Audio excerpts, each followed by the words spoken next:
Hello, I'm David Hughes. Welcome to Your Perfect Body, the podcast of the Esoteric Teaching Community. Today's selection is an essay entitled, There Is No Death.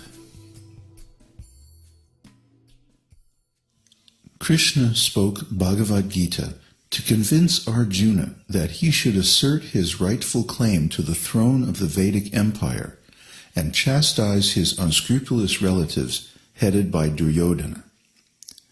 Arjuna's refusal to fight at first, in the battle of Kurukshetra, was predicated on his understanding that killing his relatives would be against the principles of religion. Therefore, Krishna's instructions to Arjuna begin with the eternality of the soul and the illusory nature of the material bodily conception of life. Natvevaham jatunasham, natvam neme janadipaha, nachaiva na bhavishyama, sarve vayam mataparam.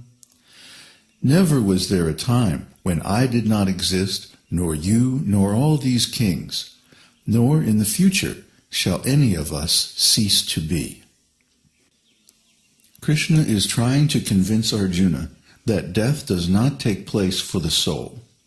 He says clearly, I myself, the Supreme Personality of Godhead, you, and all the other kings and soldiers who have assembled in this great battlefield are individual spirit souls.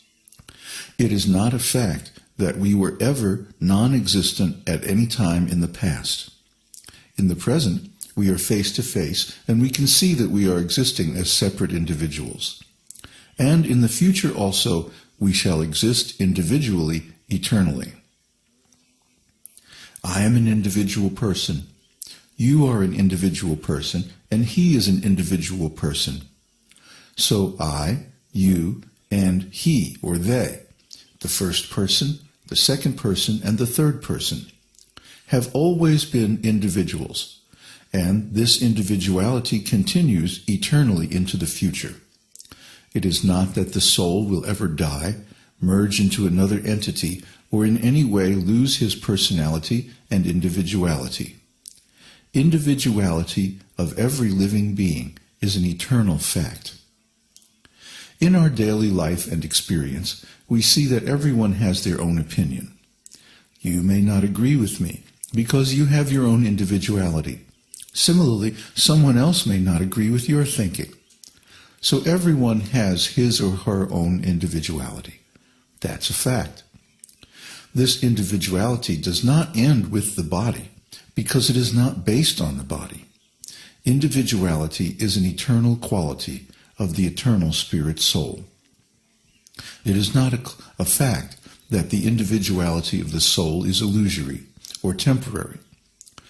There is a class of Buddhist philosophers who say that the soul or mind is one homogeneous entity, and that after the annihilation of this body, the soul will merge into the total substance of mind or consciousness and cease to exist as an individual. They compare the soul to water. If you keep water in different pots, the water takes the shape of the pot. Similarly, they say that the body is like a pot and the soul is like water, and our individuality is because of the body. Then, at the time of death, when the soul is liberated from the body, it mixes with the totality of soul and its individuality is lost. Just like when a drop of water is taken from the sea and again put into the sea, it loses its identity. This theory ignores the ontological fact that since the soul is eternal, the qualities of the soul are also eternal and unchangeable. Just like water is always wet, the soul is always conscious, personal, and individual. Just like you cannot remove wetness from water, you cannot remove these qualities from the soul. So here Lord Krishna says that myself, yourself, and all others who have come here are eternal individuals. There were about 60 million kings and warriors assembled in that battle. It was not a small fight. Actually, that battle of Kurukshetra was a world war, because all the kings of the world joined either Arjuna's side or Duryodhana's side. So it was a great assembly of all the world's kings and their armies. And except for the 5 Pandavas and Krishna, all of them would die, and this worldwide Vedic dynasty of kings would never recover. There would be no powerful kings left to protect the people against the influence of Kali Yuga. Now, just before the beginning of this great and epical battle, Krishna says that myself, yourself, and all these persons who have assembled here are individuals. They were individuals in the past, they're individuals now, and they will continue to be individuals even after the annihilation of this body. So, how to understand these two theories? The impersonal theory says that after liberation, all these souls will become one. Just like if you put so many drops of water into the sea, they merge together into the ocean and become one entity. But Lord Krishna says that no, they keep their individuality. They do not mix. Well, let's use reason. If we perform historical research, inquire into the most ancient writings of humankind, we find that all people in the ancient past were individuals. There is no history of any people who ever existed who were not individuals. And at the present time, we directly experience that all people are individuals. All living entities that we can find, either human being or animals or birds or anything alive anywhere, are all individuals. Each and every one is a unique and separate individual. Then why should we not conclude that in the future they will also remain individuals? In the past they were individuals, in the present they're individuals, so why not conclude that in future they'll also remain individuals? Is there any evidence to the contrary? Can anyone show any living entity that is not an individual? Is such a thing even possible? So we naturally conclude that they will continue to be individuals in the future. Even if we do not have any philosophical knowledge of these two theories, personal or impersonal, by our own human reasoning and experience, we can understand that the impersonal theory is completely unsupported by any tangible evidence.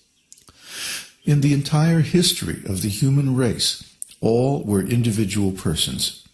At the present moment, we can see that all are individuals. So why not in the future?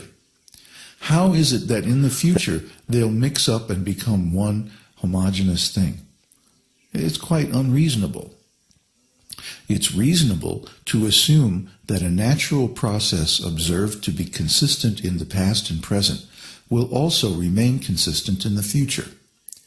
In astronomy, if you find that on a particular date the sun always rose at a particular time, and in the present we also observe the sunrise at the same exact time, then it's natural to conclude that the sun will continue to rise at that time on that date in the future.